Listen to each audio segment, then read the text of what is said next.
WhatsApp guys, आज हम देखने वाले हैं सऊदी के शेख को छमक छल्लों में नाचता देख पाकिस्तान रोया। पाकिस्तान को तो हर चीज से तकलीफ, आदमी डांस भी ना करे। अब वीडियो की काफी इंटरेस्टिंग, चैनल पर तो प्लीज सब्सक्राइब, वीडियो को कर दे लाइक। 1 2 3 गो। जिसे कहते हैं ना कि घटियापन का एक अव्वलीन मुजाहरा वो किया है नाज़रीन इन ममालिक ने।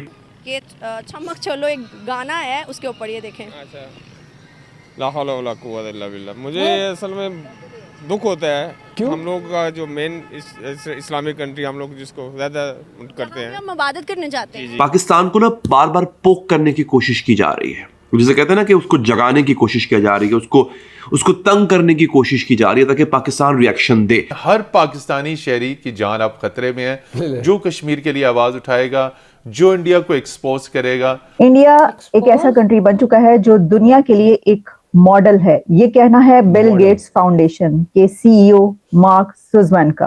मोदी जिंदाबाद, अभी आवाज लगा दो, यकीन करो आज अगर आप मोदी के नारे पाकिस्तान में लगा रहे हो, आज अगर मोदी अपना नाम रख लेना मोदी खान, मैं कसम खा के कहता हूँ ये सब मोदी को सपोर्ट करेंगे। दो मुल्कों के बीच मोहब्बत बढ़ेगी, ये तो अच्छी बात है। उन्होंने इंतकाम ले लिया आपसे, बाबरी मस्जिद को शहीद करके वहां पे अपने मुल्क का सबसे बड़ा मंदिर तामीर करके, जिसमें 155 ममालिक के दरियाओं का पानी डाला गया, जिसमें पूरी दुनिया के जो हिंदू डायस्पोरा है उससे अरबों डॉलर का चंदा वसूल किया गया।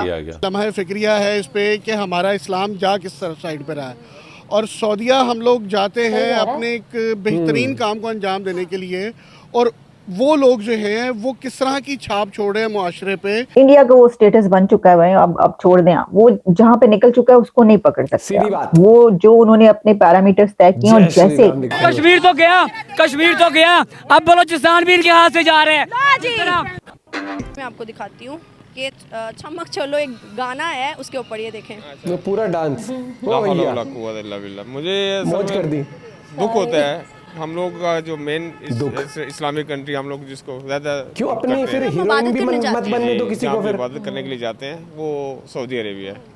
और दुख होता है कि सऊदिया को इस पोजीशन में देख के, खासतौर पे ये जो गवर्नमेंट है, इस गवर्नमेंट ने बहुत ज़्यादा सऊदिया को, गवर्नमेंट ने बहुत पीछे धकेल दिया सऊदी अरब को। क्या वजूहत लग रही है कि वो यूरोप को फॉलो कर रहे हैं, यूरोप के कल्चर को मतलब अपने अंदर अडॉप्ट कर रहे हैं, या फिर इंडिया को प्रेफरेंस दे रहे हैं? पाकिस्तान तो उनकी पत्ते जो बांध के मतलब घूमेगा ना, जैसे मंदिर वगैरह कपड़े है, पहनना पूजा छोड़ वगैरह देगा। के लिए वो उनको बुलाते हैं, तो मतलब ये चीज़ें कहाँ क्यों कर रहे हैं वो? बेसिकली वो दुबई को फॉलो कर रहे हैं। दुबई में बिजनेस कम्युनिटी है, बिजनेस आता है भाई वो ग्रोथ तो कर रहे हैं। सऊदिया को भी ऐसा लग रहा है कि हमारा पेट्रोल पता नहीं कब तक रहेगा, और पेट्रोल को हम लोग कहाँ तक इसको पाकिस्तान के लेके जा पास तो सकते हैं तेल भी आगे, नहीं है। जैसे हमारी, तो उसके लिए वो एफर्ट कर रहे हैं कि हम लोग दुबई जो है उसका सिर्फ 1% जो है वो रेवेन्यू वो जनरेट करते हैं सिर्फ पेट्रोल से, बाकी 99% रेवेन्यू उनका जो है बिजनेस से आता है, टूरिज्म से आता है, बिजनेस से आता है। तो इस वजह से मुझे दुबई किसको फॉलो कर रहे हैं? दुबई जो है वो इसराइल को फॉलो कर रहा है, और इसराइल को भी उन्होंने एक्सेस भी दे दिया दुबई के अंदर, तस्लीम भी किया। तस्लीम भी उन्होंने कर लिया है। सऊदी अभी तस्लीम करने जा रहा है। ये फाइट स्टार्ट हो गई, वरना उसने तस्लीम कर पाकिस्तान अलग रह जाएगा एक दिन, देख लेना। अगर हम देखें तो कहा जाता है कि सेकुलर एक कंट्री अगर हो तो दुनिया उसकी तरफ ज़्यादा अट्रैक्ट होती है। मतलब सेकुलर का मतलब ये कि हर तरह का मजहब है, हर तरह का फ्रीडम है, और अगर दुनिया बाहर से किसी भी कल्चर के लिहाज से आती है तो उसको ज़्यादा अच्छा इन्वायरमेंट मिलता है। लाइक जैसे हम अपने पाकिस्तान की बात करें तो इस्लामिक कंट्री है ना, यहाँ पे हम शॉर्ट ड्रेस नहीं पहन सकते। कोई अगर शॉर्ट ड्रेस पहन के मतलब टांगे नंगी बाजू नंगी जाएगा तो आपको पता है कि क्या माहौल और क्या मतलब उसके साथ हो जाएगा। तो इस चीज़ को दुनिया कहती है कि अट्रैक्शन वहीं पे होती है, दुनिया वहीं पे जाती है जहाँ पे सेकुलर और लिबरलिज्म हो। इससे आपके क्या कहते हैं? मैं जो लिबरलिज्म के बारे में जानता हूँ ना, वो ये है कि सऊदी अरेबिया के अंदर लिबरलिज्म इस हद तक उन्होंने रिस्ट्रिक्टेड किया है। कुछ एरियाज़ के अंदर उन्होंने शराब के भी खोल दिया है, अलाउ कर दिया है, और कुछ एरियाज़ के अंदर सिर्फ यूरोपियन जो है उनको एक्सेस दिया है। तो वहाँ पे आपको हर चीज़ अवेलेबल होगी, हराम हलाल उनका कॉन्सेप्ट उन्होंने ख़त्म करते जा रहे हैं आहिस्ता आहिस्ता। भाई ऐसे ही जो जिंदगी बेसिकली चलती है हम धीरे इस्लामिक कंट्री में नहीं सोच सकते थे अभी, लेकिन अभी हम लोग ये ठीक है, जी नहीं, ये ठीक है। ठीक नहीं है एग्जैक्टली। हम लोग तो खास पाकिस्तानी और हर मुस्लिम कंट्रीज इसको अपोज कर रहे हैं। लेकिन सर शराब तो पाकिस्तान में भी चलती है ना? चलती है, लेकिन क्या है सऊदी अरेबिया जैसे चल रहा है तुम्हारा भी सिंबल समझते हैं अपने मुस्लिम उनका कंट्री, घर है वो। तो वही ना, खुद तो का घर जहाँ चल पे नहीं रहा, जैसे दूसरों के घर में अभी झाँक लो। मैं कुछ गलत काम कर रहा हूँ ना, तो मुझे लोग उस बुरी नज़र से नहीं देखेंगे जितना एक दाढ़ी वाला बंदा जो काम कर रहा है। वो कि वो तुमने दाढ़ी रखी हो तो ये काम कर रहे हो, चोरी तो चोरी होती ठीक है। तो वो एक तरक्की सिंबल है तरक्की सऊदी होती है। अरेबिया मुस्लिम कंट्रीज के लिए। अब तो पाकिस्तान के अंदर भी कश्मीर के लिए आवाज़ उठाना, अपने कश्मीर हमारा बिल्कुल हमारा पार्ट है, हमारी फॉरेन पॉलिसी का हिस्सा है, पाकिस्तान की तुम्हारी शहर पॉलिसी है है।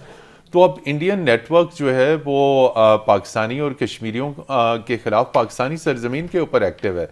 सवाल आपसे यह है कि अब पाकिस्तानी सिटीजन्स, आप हैं माशाल्लाह, आप आवाज़ बुलंद करते हैं, हाफिज साहब हैं, मसूद खान साहब हैं, मजे ले रहे ये हैं तमाम बस बैठ के। माहिरीन हैं और हर आए रोज़ आपके एनालिसिस आते हैं। हर पाकिस्तानी शहरी की जान आप खतरे में है, जो कश्मीर के लिए आवाज़ उठाएगा, जो इंडिया को एक्सपोज करेगा, तो कैसे सऊदी यकीनी में भी बनाया जा उठा सकता रहे है हो। पाकिस्तानी शहरियों की सिक्योरिटी को इतने बड़े नेटवर्क के एक्सपोजर के बाद? देखिए, चंद दिन कबल आपको याद होगा कि जो बाबरी मस्जिद को शहीद करके जो वहां पे राम मंदिर का इफ्तिताह किया गया, आप यूं समझें कि उसका ताल्लुक बाज लोग जो हैं वो समझ रहे हैं कि सिर्फ मोदी सरकार अपनी इलेक्शन कैंपेन में इसको इस्तेमाल करना चाहती है।